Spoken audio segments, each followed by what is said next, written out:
Hello, Barbara Miller. Hi. I just walked in the door from filling up the stove. Oh, you gotta love those smoke burning wood fire thing. Is it cold up there, Yeah, Barb? until you gotta go outside. Yes. By the way, you're on YouTube. Yes, it's cold. Hi, YouTube. Yeah. Hey, What's I'm that? gonna make you jealous, John. Why is that? I got to see Janessa a while ago. Really? Yeah. Oh, She's so beautiful. she is, isn't she? Hey, she's She is a adorable. doll. Yep, she is. She was putting together puzzles, and I had to see every puzzle. Yeah. I told Carlos, I said, you need to get her out in the country where she can see some stars. Yeah. I can't imagine living somewhere where you can't see stars. Yeah. Anyway, hey, the reason why I've got a challenge to everybody. What's that? Okay, when they do their little interview thing with you. I'm losing my signal, Barb. Hello? Barb? Oh boy. Sprint strikes again. Hello? Barb? Barb, are you there? Oh boy. Hello, Barb?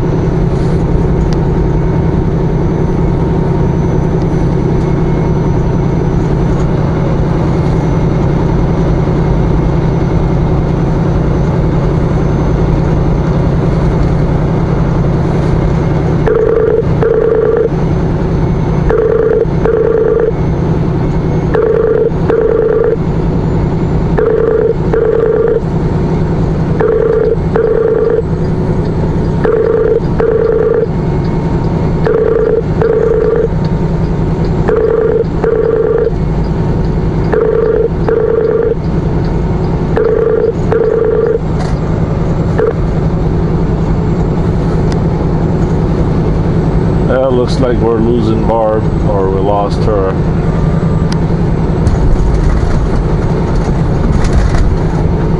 Let's go see. Oh, there we go. Hello, Barb. I'm here. You there? Yeah, I'm here. All right, and I'm here. Okay, here's the challenge. I want everybody to do this, and I'm going to do it first. I want everybody to tell their most embarrassing moment ever. Oh boy. Okay, here's mine. I used to be a manager at a Kmart store, but I was in domestics, which is like sheets and stuff like that. So I went over to the sporting goods section one time, and they had just got a whole shipment, and here lays this great big barbell with like 20 or 30 pounds on each end.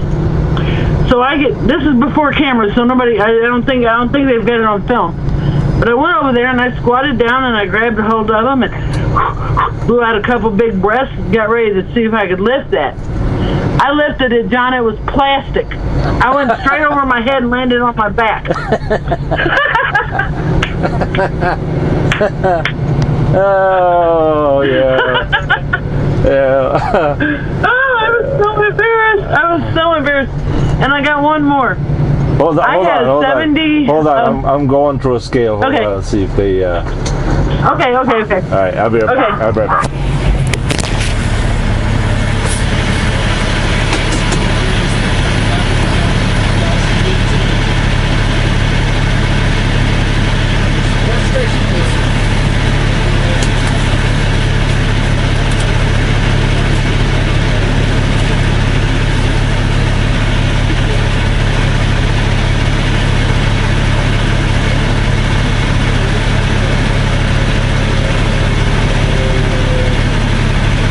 Hold on, Barb. I'm stuck in a.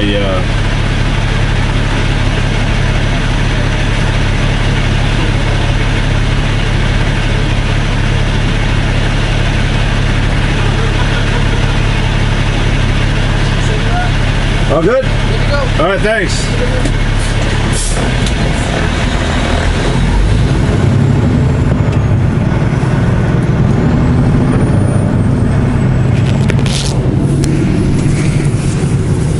Barb? Yeah, I'm here. Yeah. Okay, I just had to go through a checkpoint here. All right, go ahead. Okay, I had a 72, I think, Valori. I don't know if you know what a Valori is. It's a funky little car. But somebody, before I owned it, had put a Roadrunner kit on it. Well, I had mag wheels and everything. Somebody had tried to steal the mag wheels off of it, and I lost one of them going down the highway, and it bounced across the road, and it bent the fender all up. And the kid before I had it got into it with the cops, and he had took a club and busted the T-top, so it had tape all over it. So you get my point of what we're looking at here. Yeah, yeah. It was a rolling piece of crap. So I'm coming home from work, and I'm going down this little street, and I look in front of me, and there's this vintage, beautiful, like 57 Chevy. I'm like, oh my God, that's a beautiful car. And I'm tootling along in my little beat up piece of crap. I look in the rearview mirror, and there's another one behind me. I'm thinking, what in the world? This is nice. We get right in front of this drive-in, John, and the judges are standing out in the street, and I'm in the parade. And they look at me like, what the hell is that thing doing in here? I just sunk down a little bit and waved and went on. Oh, it was so embarrassing. Yeah.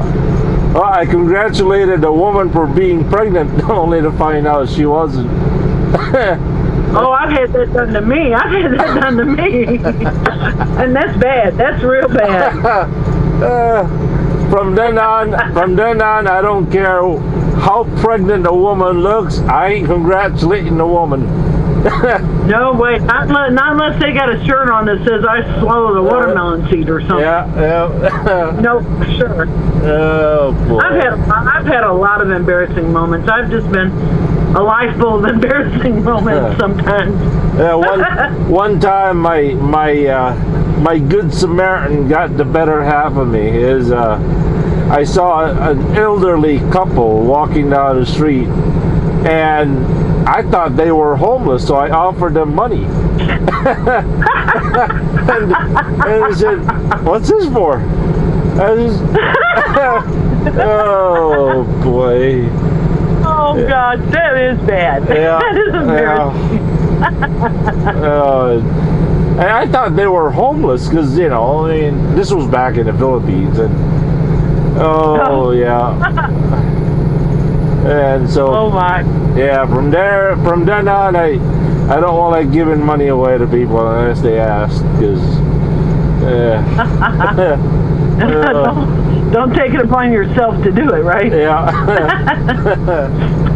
Well, that little red car, this other time, the brake lights were out on it, and I stopped at the stop sign, but this cop didn't see my lights, so he pulled me over for running a stop sign. So, okay, so I take the ticket, and in St. Louis, you can either send in the ticket or go down there in court and pay the ticket. So, me being, teenager thinking, I'll just let them work for their money. I'll just go down there and pay the ticket. So I never heard anything else about it. So I thought, well, this nice cop tore that ticket up. Isn't that nice? Getting ready to go to work one day, and there's a knock on the door, and it's the police there to arrest me because I did not pay my ticket and show up for court. I said, are you serious? They said, yes, ma'am, come with us. So they took me down to Clayton, which is like the worst police station ever. And I'm sitting there answering all their questions. You got shoelaces? No.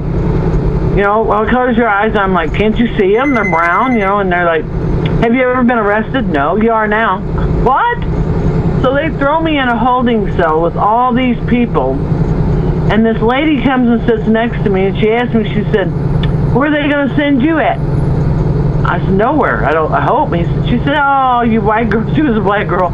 She said, oh, you white girls say that. And I said, well, I don't want to go nowhere. She said, what'd you do? Well, I didn't want to tell her that I'd ran a stop sign. So I told her I tried to kill my husband.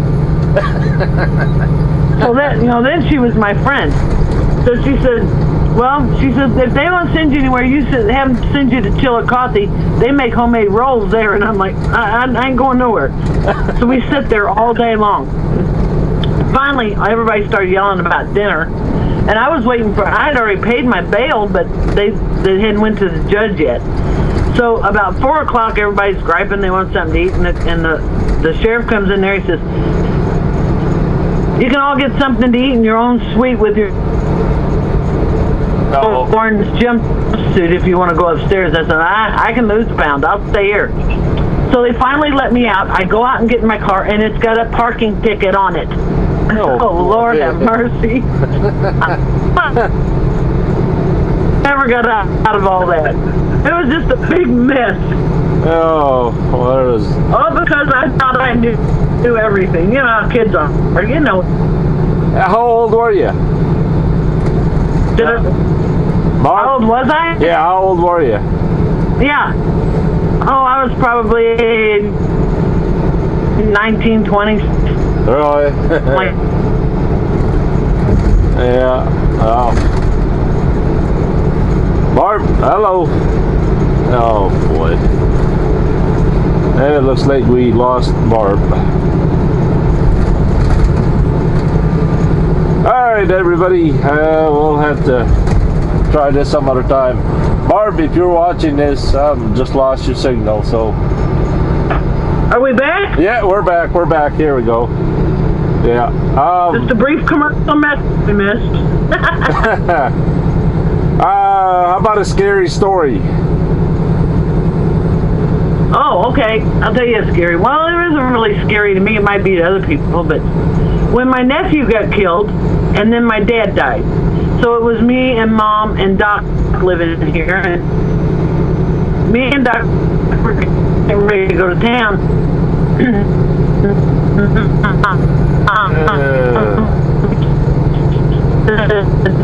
Barb, hello, Barb, hello.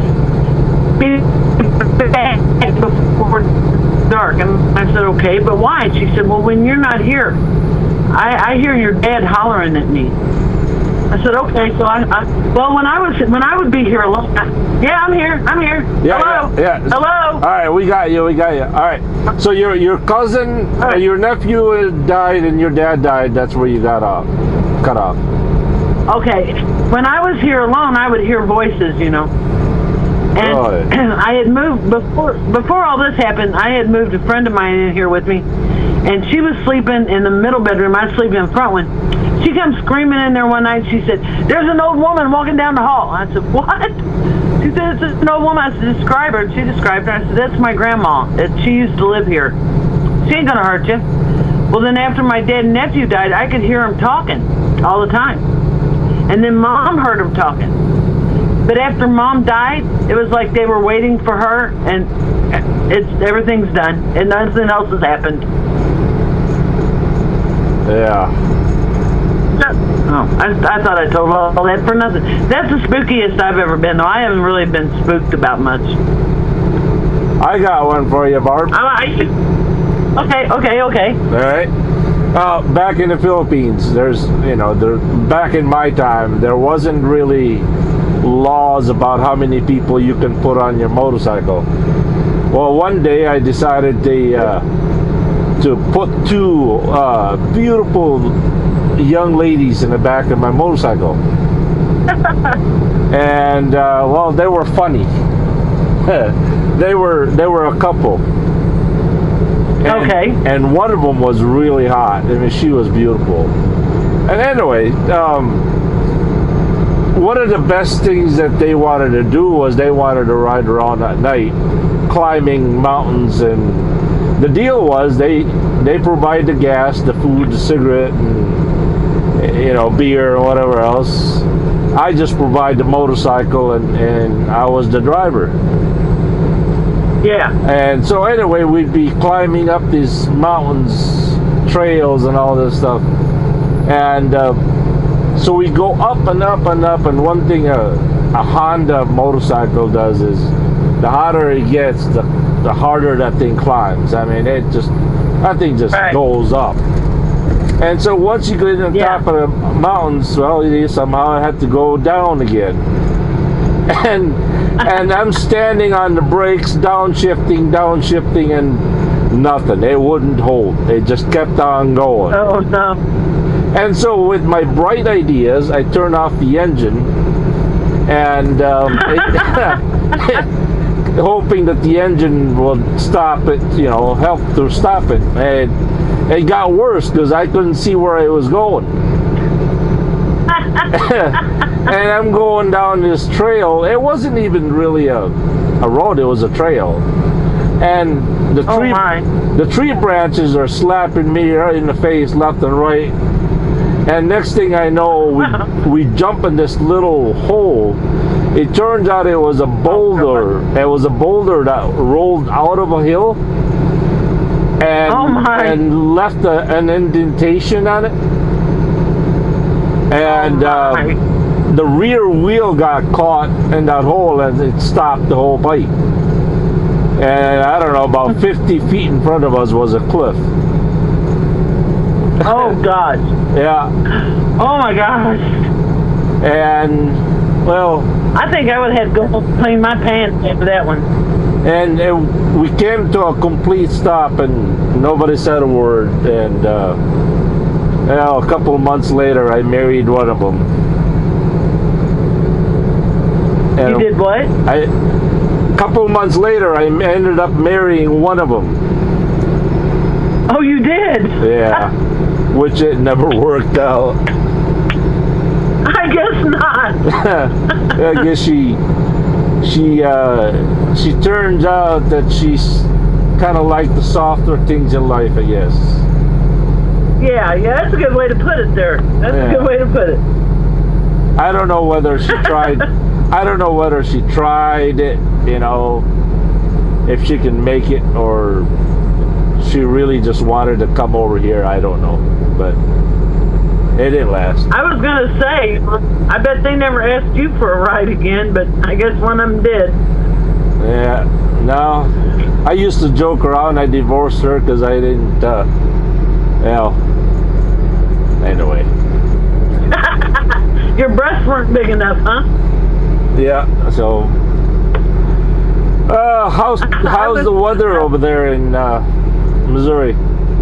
It's colder than kraut. Yeah, colder than kraut. Yep. Hey, what was that? What was that Indian symptoms that you said on Facebook? That when it gets cold, your bone gets chilly, or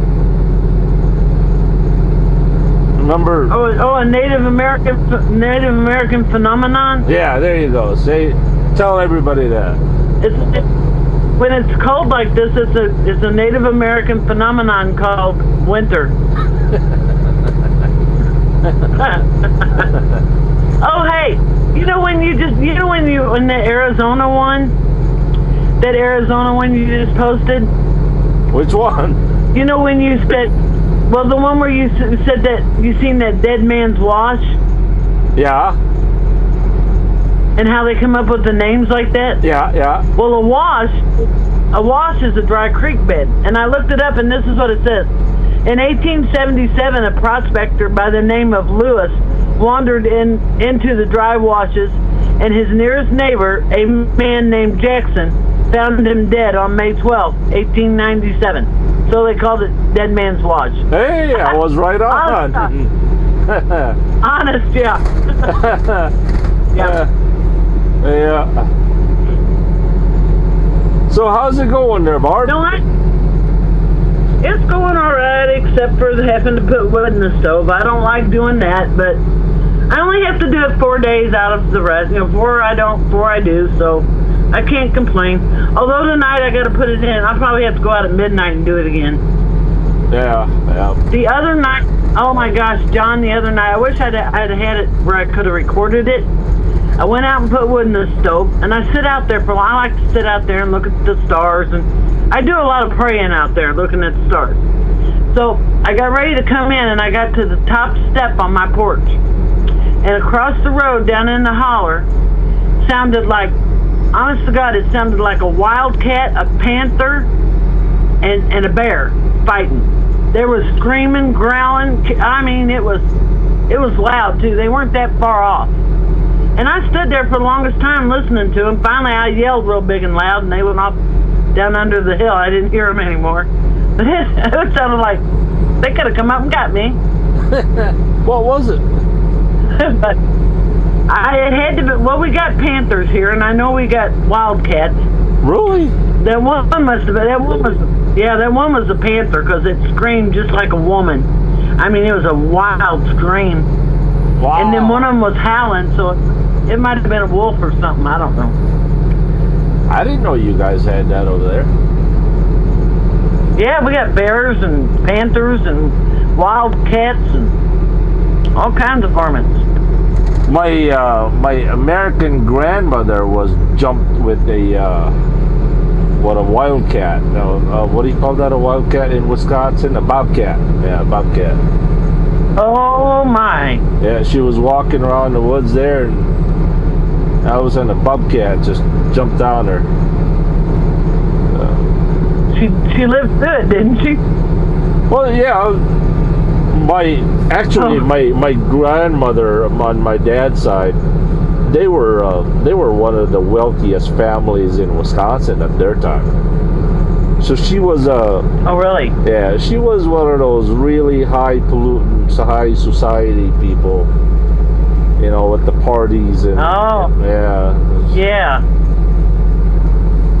Their family owned banks in Wisconsin, and my dad's dad. Huh?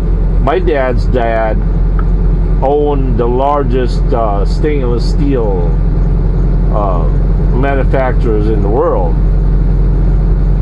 which is Volrat. And they didn't leave all this. They didn't leave all this to you, John. No. I'd be mad. No. I'd be mad. Nope. So between the Volrat stainless, my family never owned us. Barb, we're losing you. Do what? Let me call you back.